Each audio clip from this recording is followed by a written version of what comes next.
ज्ञानदानी में साहिब ओंकार भारत माता सम्मानित मंच पर उपस्थित सभी महानुभाव प्रधानाचार्य जी, पूर्व छात्र परिषद के समस्त पदाधिकारी गण,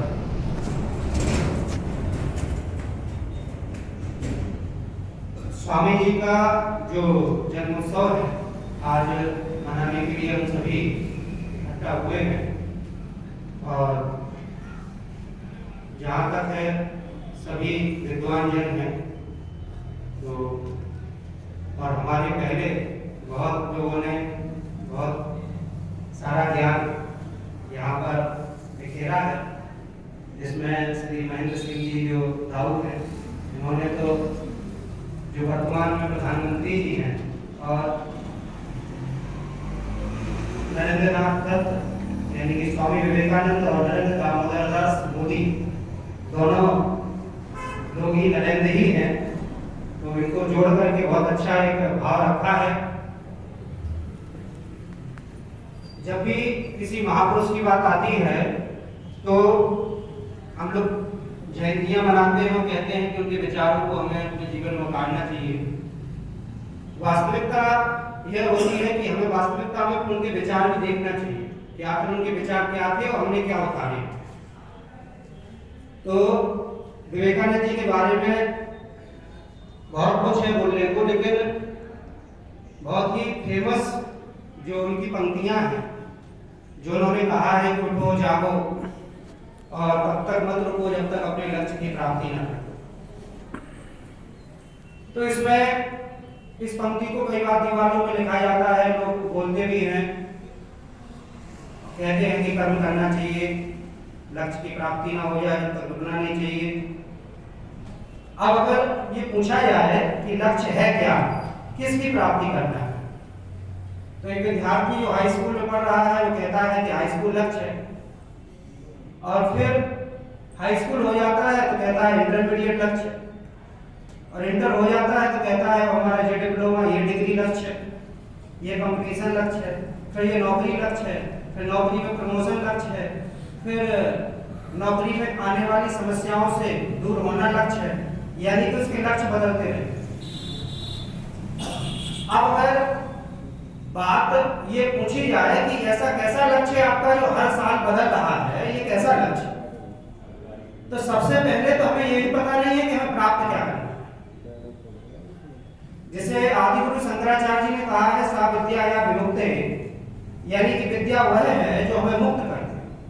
अब विद्या हम पाकर के मुक्त तो हो नहीं रहे और बनते जा रहे हैं नई नई जंजीरों में। और लक्ष्य, अब दिमाग में प्रश्न आता है कि आखिर लक्ष्य है क्या, किसके लिए इतना मेहनत करना है ना, और जागना है, उठना है, दौड़ना है, ये क्या है, क्या लक्ष्य। तो लक्ष्य के लिए बताया गया है, जो स्वामी जी आध्यात्मिक एक पुरुष थे, कि लक्ष्य मोक्ष की प्राप्ति है। इस मृत्यु लोक पर पुनः हमारा जन्म ना हो, पुनरपि जननम पुनरपि मरणम पुनरपि जननी जठरे शयनम, फिर से हम माँ के गर्भ में ना आए, फिर से इस मृत्यु लोक में मोह में माया में बंध करके फिर से रोते हुए और फिर से एक दिन मृत्यु आएगी और फिर से इस चक्र में ना पड़े। इसके लिए हमने क्या किया, इसके लिए इस लक्ष्य की प्राप्ति के लिए हम क्या कर रहे हैं, बस बाकी का पेट भरना बहुत अच्छी तरह, जो रोटी के लिए हम लोग पढ़ रहे हैं वो तो पढ़ ही रहे हैं, पढ़ा रहे हैं और जीवन चल ही रहा। तो ये जो विचार है स्वामी जी का। अब एक बात, जैसे कि अभी विवेकानंद जी के बारे में श्री उपाध्याय जी गुरु जी ने कहा कि जहाज में बैठे थे और किताब पढ़ी और किताब फेंक दी और दोबारा लिख दी। अब बताइए, इसको सुन करके क्या हमारे मन में कोई प्रश्न आता है या नहीं आता? फिर हम लोग कहते हैं हमें भी ऐसी एकाग्रता करनी चाहिए। क्या हम कर सकते हैं ऐसी एकाग्रता? अगर हम सोचें या कोई भी स्टूडेंट भी सोचे, क्या हम ऐसा कर सकते हैं जो हम कह रहे हैं कि हमें भी ऐसे ही करना चाहिए? 1% अगर कोई कर सकते हो, सभी हमसे काफी बड़े भी हैं और कई छोटे भी बैठे होंगे, लेकिन हमें नहीं लगता कि हम तो नहीं कर सकते, शायद कोई कर सकता। अभी एक हम जो भी प्रेजेंट में सदगुरु कहते हैं, सदगुरु जो अभी मृदा बचाओ अभियान भी चला रहे थे, मिट्टी जहरीली हो रही है, हम कैसे बचाएं, और श्रीमान प्रधानमंत्री जी को उन्होंने अपने कार्यक्रम में बुलाया था। शिवरात्रि की पूरी रात्रि बहुत बड़ा कार्यक्रम करते हैं, शिव जी के उपासक हैं, सभी लोग शायद जानते हैं, सदगुरु। उनका हिंदी ट्रांसलेट भी आता है और ऑस्ट्रेलिया, अमेरिका, कई जगह उनके कार्यक्रम चल रहे हैं। तो उनका भी हमारे मोबाइल वीडियो डला भी है, हम सुन रहे थे, अभी हम अपोजिट ऐसा बैठे थे सुन रहे थे। तो उन्होंने कहा कि जब वो जर्मनी गए तो जर्मन फिलोसफर के घर में रुके, तो वहाँ एक 700 पेज की किताब रखी थी, स्वामी जी ने देखा और फिलोसफर से कहा कि ये किताब दीजिए, हमें 1 घंटे के लिए थोड़ा देखें इसमें क्या है। तो फिलोसफर कहता है कई हफ्तों से हम पढ़ रहे हैं और जब हम नहीं समझ पाए हफ्तों में, आप 1 घंटे में समझ लेंगे किताब को पूरी 700 पेज की किताब। तो स्वामी जी कहते दीजिए तो देखें, तो किताब दे देता है। तो स्वामी जी उस किताब को दोनों हाथों के बीच में रखते हैं, खोलते ही नहीं और थोड़ी देर बाद लौटा देते हैं और कहते हैं इस किताब में कुछ ऐसा नहीं है जो पढ़ने का। अब वो जर्मन फिलोसफर कहता है कि ये तो बिल्कुल आप आज के समय का आदमी कहेगा कि आप तो फेंक रहे हो, ये क्या है, किताब ही नहीं खोली और कह रहे हैं इसमें कुछ नहीं है। तो स्वामी जी कहते हैं कि आप पूछिए, हम पेज नंबर बताते हैं 363 पे क्या है, देखिए पेज नंबर आप बोलो, मैं पेज नंबर का प्रॉब्लम सॉल्यूशन सब बता रहे हैं। तो पेज नंबर बोलता है और स्वामी जी बोलते हैं, आंसर देते। अब ये जो आप सुन रहे हैं, हम बिना आधार की कोई बात नहीं बोल रहे हैं, ये आप नेट पे भी डला है, आप सुन सकते हो। सदगुरु जी काफी बुजुर्ग हैं, वो बोल रहे हैं इस चीज को, और हमने भी सुना है कई महापुरुषों से, जैसे अभी उपाध्याय जी ने बताया कि जहाज में से किताब फेंक दी हो, तो ये कैसे हो सकता है। अब इस पर अगर हम जाते हैं कि ये हुआ तो है, और 4 जुलाई सन 1902 को जब उन्होंने अपने प्राण छोड़े, उसके पहले अभी दाऊद ने बताया कि किस तरह से प्राण छोड़े। तो ब्रह्मनंद के द्वारा जो गीता में कहा गया है कि जब एक योगी अपने प्राण छोड़ता है तो किसी बीमारी से नहीं मरता कि खटिया पर डले डले खांसते खांसते मरे, वो अपना ध्यान लगाता है, अपने प्राणों को ब्रह्मनंद में लाता है, मस्तिष्क का ब्रह्मनंद फटता है, जो 7 चक्र शरीर में होते हैं, और फिर प्राण निकल जाता है। वो उसका जब मिलन होता है परमात्मा से, तो वो मरे नहीं है, उन्होंने स्वयं अपने प्राण त्यागे, 39 वर्ष किया। तो जब इनके हम आधार में जाते हैं कि आखिर ऐसा हुआ कैसे, तो स्वामी जी बहुत बड़े, आपको बताएं, शुरुआत में बहुत बड़े नास्तिक कहे जाते हैं, और उनका एक प्रश्न रहता था कि ईश्वर है, अगर है तो दिखाइए। तो उन्हें केवल ऐसा हाँ कहने वाला, अब ज्यादातर जो विचारक होते थे उनके पास जाते थे कि क्या ईश्वर है, तो हर व्यक्ति कहता है कहाँ है, और फिर अगला प्रश्न तुरंत है कि है तो दिखाइए, तो लोग रह जाते थे। जब रामकृष्ण परमहंस जी के पास पहुंचे हैं तो उन्होंने कहा कि क्या ईश्वर है, तो उन्होंने कहा है। तो क्या आपने देखा है? हाँ देखा है। आप हमें दिखा सकते हो? हाँ दिखा सकते हैं। चलिए, अब स्वामी जी वहां पूछा, नरेंद्र जो नाम था उनका, तो कहते हैं आप दिखा सकते हो तो दिखाइए। ठीक है, दिखा दिया। तो स्वामी जी रामकृष्ण परमहंस के बारे में आप लोग जानते होंगे, फिर भी बता दें कि काली माता उनको दर्शन देती थी, तो आप लोगों ने सुना ही होगा। लेकिन काली माता एक पुत्र की भांति उनसे स्नेह करती थी। काली माता खीर बना के रामकृष्ण परमहंस को खिलाती थी। काली माता झाड़ू लगाती थी। अब आप कहोगे काली माता झाड़ू लगाएगी, तो आज हमारे घर में हमारी माता झाड़ू लगाती है, हम माता जी के पैर भी छूते हैं, तो माता जी छोटी हो गई। एक माता का जो पुत्र से स्नेह होता है, वो काली जी का रामकृष्ण परमहंस से था। और जब रामकृष्ण परमहंस ने कहा स्वामी जी से हम तुम्हें दर्शन कराते हैं भगवान के, और उनसे कहा कि उनकी जो नाभि है, पेट में नाभि पे अपने पैर का अंगूठा जब रामकृष्ण परमहंस जी ने लगाया, और स्वामी जी के शरीर में जो करंट दौड़ा, और उन्होंने लगा कि हमें ये हो क्या गया है, इस पागल बाबा ने कुछ कर दिया है। वो पागलों की तरह रहते थे, क्योंकि परमहंस एक वृत्ति होती है, परमहंस से पहले एक हंस वृत्ति होती है। इन वृत्तियों के बारे में जो हम जानेंगे, तो जैसे योग की कुछ स्टेज होती है, इसी तरह से सन्यासियों की स्टेज है। तो हंस वृत्ति जो होती है और परमहंस वृत्ति जब हो जाती है, तो उसमें पत्थर और सोना बराबर होता है। उसमें एक हाथ से पत्थर फेंका जाता है, एक हाथ से सोना फेंका जाता है नदी में। उसमें पत्थर और सोने में, मिट्टी और सोने में कोई अंतर नहीं होता, सब जीरो। तो उनको पागल बाबा कहते थे। किस पागल बाबा ने क्या कर दिया, लेकिन हमें शरीर में लग जरूर जाने कैसा लग रहा है, बड़ा अच्छा लग रहा है, ऐसा कुछ उन्होंने अनुभूति उन्हें कहा।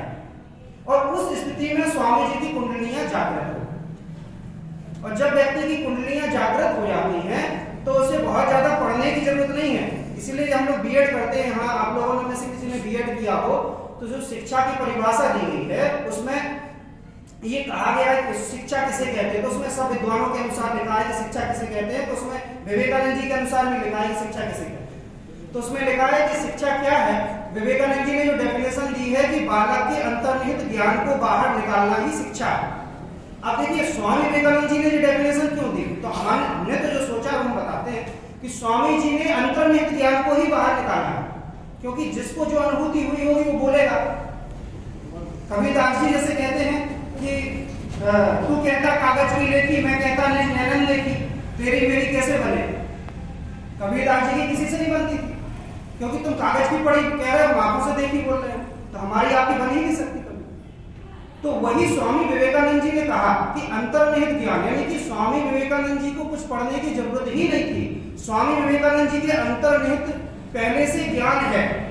अब आपको ये बताइए कि आपको पूछना क्या है, बस क्वेश्चन आपका होना चाहिए, आंसर तो पहले से है, क्योंकि इस ब्रह्मांड में जो लिखने वाला है, जो लिख चुका है और जो लिखा गया है, जो कुछ भी है तीनों काल की चीजें जो है इसी ब्रह्मांड में। जो हम बोल रहे हैं या जो बोला जा चुका है वो सब कुछ ब्रह्मांड में है। कई प्रकार की तरंगे हमें दिखाई नहीं देती। हम लोग जैसे फिजिक्स में देखते हैं अपश्रव्य पराश्रव्य श्रव्य जो तरंगे होती है, तो सारी प्रकार की जो तरंगे हम सुन ही नहीं सकते। जैसे लाइट है तो लाइट यहाँ पर आके मैटर हो जाता है, ऊपर वेव होता है अंतरिक्ष में, तो वही प्रकाश नीचे आता है तो उसका जब माध्यम चेंज होता है तो काफी अंतर आया। तो स्वामी विवेकानंद जी की पहली लाइन है ये लक्ष्य। तो लक्ष्य के लिए जो है कि लक्ष्य है क्या, लक्ष्य मोक्ष की प्राप्ति है। स्वामी विवेकानंद जी की एक और लाइन है जो उन्होंने कहा कि गर्व से कहो हम हिंदू हैं। जो अभी बता रहे थे महेंद्र सिंह जी की, उनसे कहा कि आपका कौन सा धर्म है, तो हमने कहा अभी अपना कोई धर्म नहीं। लेकिन अगली लाइन में उन्होंने कहा कि 50 साल हम संघर्ष करेंगे तब हम कह पाएंगे कि हम हिंदू हैं, मतलब हम हिंदू हैं। ये स्वामी जी ने कहा कि गर्व से कहो हम हिंदू हैं, और ये लाइन आपको मिल जाएगी, गूगल पे भी डली है, उन्होंने बोला। तो हिंदू ऐसा उन्होंने क्यों कहा, एक धर्म के क्या स्वामी जी आजकल जैसे कोई कहते तो उसके ऊपर तो वो हो जाए कि आप तो एक पूरे देश के नेता हो, ये क्या है हिंदू मुस्लिम दुनिया का पहाड़ा पड़ने लगेंगे, काफी समस्याएं आएंगी। तो हिंदू जो धर्म है, हिंदू सत्य सनातन धर्म है, इसके बारे में अगर हम देखें तो मैं एक बायोलॉजी का लेक्चरर हूँ, और उसमें जब हम देखते हैं 12th में एनसीईआरटी में सबसे लास्ट चैप्टर आता है कि कंजर्वेशन ऑफ बायोडाइवर्सिटी, जैव विविधता का संरक्षण हम कैसे करें, एक टॉपिक है। तो उसके लिए अपने भारत में कई हजारों करोड़ रुपए खर्च होता है। जैसे गिर में नेशनल पार्क है गुजरात में, अपने यहाँ दुधवा है, कांजीरंगा असम में है, कान्हा एमपी में है। तो इस तरह से जो नेशनल पार्क बनाए जाते हैं इसमें जीवों का संरक्षण किया जाता है। अब अगर हम हिंदू धर्म की बात करें, वैसे टॉपिक तो बहुत बड़ा है, हिंदू धर्म पे कब तक बोलेंगे, लेकिन हिंदू धर्म की बात करें, एक दो टॉपिक अगर अपन ले लें तो हिंदू धर्म में हम सांप को भी दूध पिलाते हैं, शेर की पूजा करते हैं, सोचिए कुत्ते की पूजा करते हैं, गौ माता तो है ही, पहाड़ की पूजा कर रहे हैं, नदी को माता कह रहे हैं, वृक्ष के चारों तरफ धागा लपेट कर उसकी पूजा कर रहे हैं, चूहे की पूजा कर रहे हैं, गणेश जी का वाहन है। कोई जंतु, कोई धरती का ऐसा पार्टिकल्स नहीं है जिसको हम देवी देवता ना मान रहे। अब हिंदू धर्म में जब हम हर चीज को देवी देवता ही मानेंगे तो मारेंगे किसको, किसका वध करेंगे, किसी का नहीं। जब हम किसी को मारेंगे नहीं तो कंजर्वेशन किसका, किसी का कंजर्वेशन नहीं, किसी का संरक्षण करने की हजारों करोड़ की पॉलिसी बनाने की जरूरत नहीं, कितना पैसा बच गया, देश के सभी जीव जंतु बच गए। अब अपन को नेशनल पार्क बनाने की जरूरत नहीं है कि काले हिरण के शिकार में सलमान खान की पेशी लग रही है। अब सलमान खान सनातन धर्म को मानने वाले होते तो हिरण को मारते क्यों, कहने का। तो इस तरह से हम देखें, अगर जैसे आज कहा जाता है कि संविधान है, संविधान सर्वोपरि है, लेकिन अगर हम शास्त्र को सर्वोपरि कर दें तो आप बताइए कोई ऐसा धर्म है जिसमें मैथमेटिक्स हो, धर्म में मैथमेटिक्स, किसी भी धर्म में। वैदिक गणित कहाँ मिलेगा, अथर्ववेद का भाग है वैदिक गणित। कोई ऐसा धर्म है जिसमें मेडिकल साइंस हो, आयुर्वेद, अपने वेद का उपवेद है आयुर्वेद। इसलिए हिंदू धर्म श्रेष्ठ है। हिंदू धर्म के बारे में अब आप देखिए, जैसे संविधान में कहा जाता है, उस बात पे आते हैं कि अगर कोई व्यक्ति चोरी करता है, कोई अपराध करता है तो उसको पास गवाह होना चाहिए, सबूत होना चाहिए, तो उसको सजा हो जाए। अब अपना धर्म क्या कह रहा है कि आपने कुछ किया है अपराध, कोई देख रहा है नहीं देख रहा है, ईश्वर देख रहा है। आप बताइए कैसे करेगा अपराध, ईश्वर देख रहा है, लड़क जाओगे। अब ये अगर हम कहें कि नरक जाओगे तो सामने वाला हंसेगा कि ये अंधविश्वासी है, नरक और स्वर्ग की बात कर रहा है। भाई हमें तो नहीं सिखाया गया कि नरक स्वर्ग जाएंगे, तो हमें तो संविधान चल रहा है। लेकिन अगर हम शास्त्र पे चलेंगे तो ऑटोमेटिक डिसिप्लिन बन गया, डिसिप्लिन बन गया। एक बार हमसे ये व्यक्ति कह रहे थे कि आप लोगों ने बहुत भ्रम फैलाया है, खासकर जो वेद शास्त्रों के जानकार लोग रहे हैं उन्होंने इतना भ्रम फैलाया है, बताओ पीपल में ब्रह्मदेव होते हैं, क्या भूत है कि ये है, ये सब चीजें। सीधा सीधा कह देते कि ऑक्सीजन होती है, पीपल को मत काटो। और पीपल तो हमने कहा ऑक्सीजन जब ABCD नहीं बनी थी, बोले तो ये कह देना चाहिए था कि प्राणवायु होती है, कुछ तो कहते। लेकिन फोटोसिंथेसिस की खोज तो ब्लैकमैन और हेल्थ साइंटिस्ट जो है वो कर रहे हैं, विदेशी। तो पीपल की पूजा हम करते हैं, 2500 साल पीपल की उम्र है, ये तो बायोलॉजी कहती है कि उसमें ऑक्सीजन बहुत ज्यादा देता है। तो ऐसा क्यों किया, भ्रम क्यों फैलाया? सही से बताते ना कि प्राणवायु है। तो अगर हम लोग देखें कि कोविड-19 के समय कितने लोग जानते थे कि मास्क नहीं लगाएंगे तो कोरोना हो जाएगा, सभी जानते थे। लेकिन कोरोना के डर से मास्क लगाने वाले कितने थे? पुलिस के डंडे ना पड़े इसलिए मास्क नहीं लगाएंगे, इसलिए मास्क लगाना है। तो भारत में या अन्य जगह हम देखेंगे, अगर हमने कह दिया पीपल में ब्रह्मदेव तो पीपल नहीं काटेंगे, पीपल की उम्र 2500 साल है, वातावरण में ऑक्सीजन का बैलेंस बना रहेगा। और हम कहेंगे पीपल में प्राणवायु है तो क्या फर्नीचर नहीं बनाओगे, तुरंत काटोगे। कहाँ प्राणवायु, क्या करना है भाई, काटो तुरंत, बाद में पीठ में सिलेंडर बांधेंगे, ऑक्सीजन का कोई दिक्कत नहीं। तो मास्क लगाने वाले जो है, मास्क हम इसलिए नहीं लगाते थे कि पुलिस रोक रही है, ना कि कोविड-19। तो वही चीज है, अगर हम हिंदू धर्म की बात करें, बहुत बड़ा विषय रहेगा, समय बहुत हो गया है। और हिंदू धर्म के बारे में अटल बिहारी वाजपेयी जी की कुछ पंक्तियां हैं कि मैं शंकर का वह क्रोधानल कर सकता जबकि छार छार, डमरू की मैं प्रलय धुनी हूं जिसमें नचता भीषण संहार। मैं रणचंडी की रक्त प्यास, दुर्गा का उन्मुक्त हास, मैं यम की प्रलयंकर पुकार, मैं जलते मरघट का धुआंधार, मैं अंतरतम की ज्वाला सी जगती में आग लगा दूं मैं, यदि धधक उठे जल थल नभ जड़ चेतन तो कैसा विस्मय, हिंदू तनमन हिंदू जीवन रग रग हिंदू मेरा परिचय। कब चाहा मैं होकर स्वतंत्र, कब चाहा दुनिया को कर लूं गुलाम, होकर स्वतंत्र कब चाहा दुनिया को कर लूं गुलाम, मैंने तो सदा सिखाया है करना अपने मन को गुलाम, मैंने तो सदा सिखाया है करना अपने मन को गुलाम, गोपाल राम के नामों पर कब मैंने अत्याचार किया, दुनिया को हिंदू करने का घर घर नरसंहार किया।